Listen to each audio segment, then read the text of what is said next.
Recently, there has been some pretty massive movements in the ultra-portable 13-inch laptop space, and I'm not just talking about the M2 Macbook Air. A couple of months ago, Dell brought out its XPS 13 Plus flagship offering, and what a worthy offering it looks, introducing features that have never really been seen before in the laptop market. But behind all the noise about the Dell XPS 13 Plus, Dell have quite sneakily introduced a new Dell XPS 13 base model onto their website. This is a complete redesign from the previous Dell XPS 13 base model, and to be honest, it looks pretty damn good. I'm Ollie at Techable, let's look into it.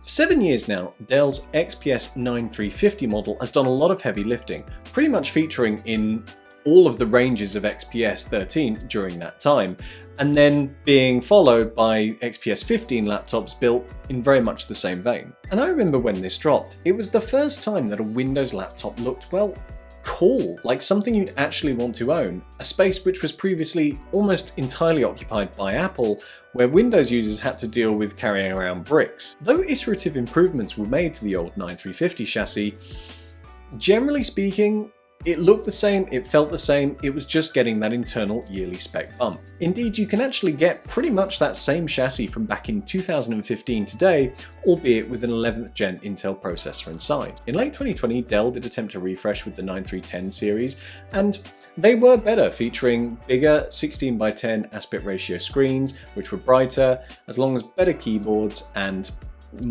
different ports, if not maybe better. The problem was, these changes were largely iterative, and for a $200 to $300 price increase, a lot of people didn't think it was worth it over what was already a pretty good device that Dell was starting to sell at a discount. It also didn't help that they brought out the 9310 series around the same time as the M1 MacBook Air, which was cheaper, better looking, faster, and, well, Apple Silicon was kind of revitalizing the market at this point. I mean, it was a tough act to follow. It's not surprising then that Dell decided to go back to the drawing board and split out their XPS 13 model into a base variant and a more Pro but not Pro Plus variant. You can kind of see where they got that from. The Plus is without a doubt the premium powerhouse, featuring Intel's new 12th Gen P model chips, boasting cores out the wazoo and performance rivaling, if not surpassing, Apple Silicon in some situations. But what about everyone who isn't a programmer or a content creator and doesn't really need that power? The vast majority of people spend most of their time just browsing the web or watching the latest YouTube videos, like this one. Like and subscribe, please. And that is where the new Dell XPS 13 base model comes in. Starting at just $999, this all-aluminium notebook houses the new 12th Gen Intel U processors, which target power efficiency rather than raw performance, cruising along with a leisurely 9-watt base TDP, barely more than the M1 chip. This compares with 28 watts for the XPS Plus, which can go all the way up to 64 watts if needed, blasting past the base model's 29 watt max. They both target similar clock speeds, but with less performance cores and a lower power usage. Realistically, the Plus is going to thrash its base model younger brother in most situations. The biggest difference you're going to find is for those people who don't need that power, they are going to get a huge amount more battery life out of the base model. Although it's got a smaller battery at 51 watt hours to the Plus is 55, because of that much lower energy consumption, that is going to get a lot further through the day. Elsewhere, you get upgraded to the latest DDR5 RAM, as well as retaining the last model's benefits, particularly the 16:10 aspect ratio and 500 nit peak brightness. The device also manages to squeeze in Windows Hello facial recognition into that tiny bezel, as well as a fingerprint scanner and dual Thunderbolt support, on either sides again. It is kind of great that they put Thunderbolt on either side for usability, but that is at the cost of a headphone jack, which apparently is for thickness reasons.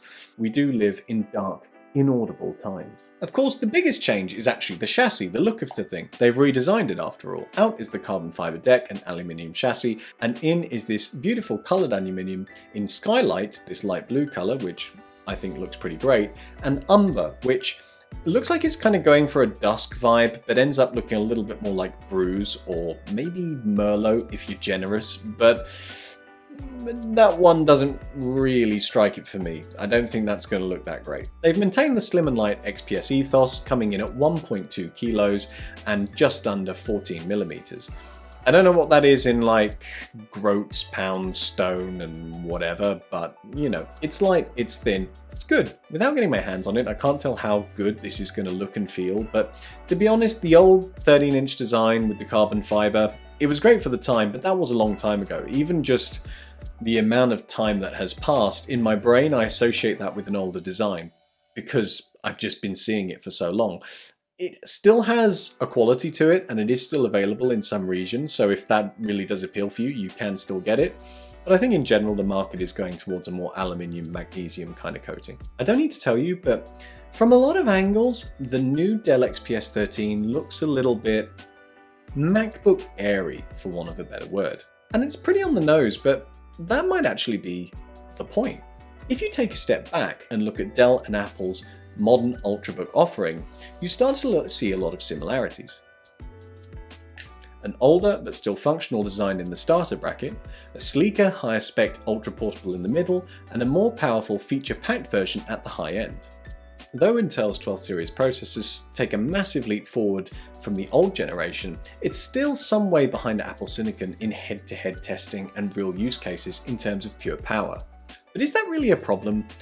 It's not 2015 anymore, and even the most basic smartphones and entry-level computers are able to handle most day-to-day tasks. If anything, the person on the street is more likely to clog up their storage with lots of old videos or just tab hoard their way into a frozen computer with no RAM left, rather than find themselves lacking in CPU power at any point in the near future. Ironically, this is more likely to affect a Mac user in the long run, as even though Apple Silicon offers more powerful processors, the exorbitant cost of upgrades often prevent people from buffing up their MacBook Air. Contrast that with Dell, who may have a similar starting pricing to Apple depending on the region, but almost always offers significantly cheaper upgrades, not to mention in most of their newer devices, the battery, SSD and wireless card are easily removable if you want to upgrade yourself down the line. So does this mean that the new Dell XPS 13 is going to be the best laptop for most people?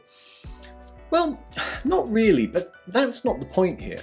The point is, we live in a golden age where ultra-portable devices have never been more powerful at a better price than they are right now. It wasn't long ago that you had to buy a laptop which, could barely run a few Chrome tabs and 4K video, and it would cost you way over the $1,000 mark.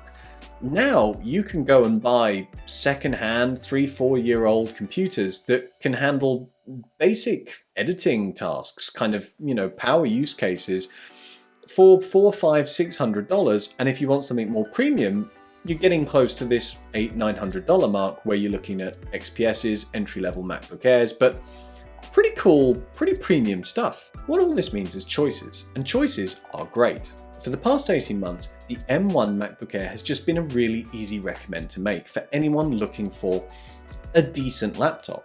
It's powerful, quick, has a great battery life, and is it available at a pretty decent price? There's not really any downside there, but times be a-changing. Now other manufacturers and of course other processor makers have seen what Apple's doing and are able to catch up or at least start to make headway in that. We're going to see a lot more competition and a lot better pricing in future for these devices. If you've got providers like Dell who have taken their pretty much best lineup in the XPS and just made improvements all around the board whilst keeping the prices really competitive, that can only be a good thing for us the consumers who are ultimately looking to buy one of these devices. And if you're a hardcore Windows user, it just gives you another reason not to turn over to the dark side. What do you think about the launch of the new Dell XPS 13 base model? Let us know below in the comments. Please like and subscribe. I've been Ollie from Techable. We'll catch you on the next one. Cheers.